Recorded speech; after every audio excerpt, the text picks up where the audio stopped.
Hi hello నమస్తే అందరూ ఎలా ఉన్నారు బాగున్నారా? మీరు చూస్తున్నారు ఎవర్ లాస్టింగ్ నిత్య యూట్యూబ్ ఛానల్.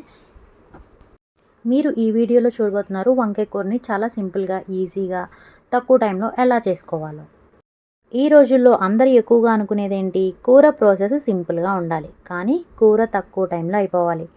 ఇంగ్రీడియంట్స్ అన్నీ ఉన్నా లేకపోయినా కూర టేస్టీగా ఉండాలి. గార్నిష్ చేయకుండా ఉండాలి కానీ కూర చూస్తే డెలీషియస్గా ఉండాలి.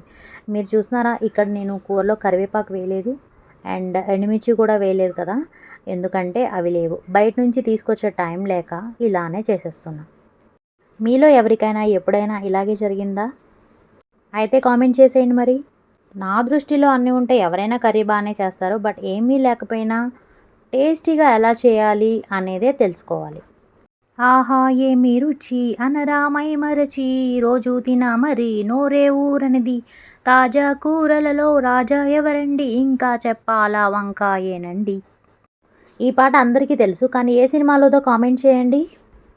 ఇదంతా ఓకే కానీ ఇప్పుడు కూర ఎలా చేయాలో సింపుల్గా తెలుసుకుందాం. ఏం లేదండి, స్టవ్ వెలిగించుకొని బాండీ పెట్టుకొని 4 స్పూన్స్ ఆఫ్ ఆయిల్ వేసుకొని, ఆయిల్ వేడైన తర్వాత తాలింపులు కూడా వేసుకొని, అవి వేగాక ఉల్లిపాయ టొమాటో ముక్కలు కూడా వేసుకొని, అవి త్వరగా మగ్గడం కోసం టేస్ట్కి సరిపడినంత సాల్ట్ మరియు పసుపు యాడ్ చేసుకొని 10 మినిట్స్ మగ్గనివ్వాలి.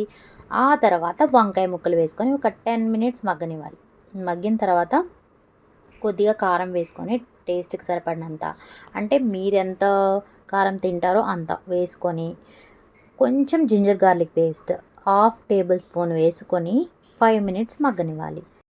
ఫైనల్గా జీలకర్ర మరియు ధనియాల పొడి వేసుకొని దించుకోవడమే. గార్నిష్ చేయడానికి ఫైనల్గా కొత్తిమీర లేదు. కొత్తిమీర కరివేపాకు బయట నుంచి తెచ్చే టైం లేక వేయలేదనమాట. అందుకే ముందుగానే చెప్పాను, గార్నిష్ చేయకుండా ఉండాలి కానీ కూర చూస్తే డెలీషియస్గా ఉండాలి. మరి డెలీషియస్గా ఉందా లేదా కామెంట్ చేయండి. నా కూర నచ్చితే ఒక లైక్ ఇవ్వండి. అలాగే ఛానల్ని సబ్స్క్రైబ్ చేసుకోవడం అస్సలు మర్చిపోవద్దు. Bye friends.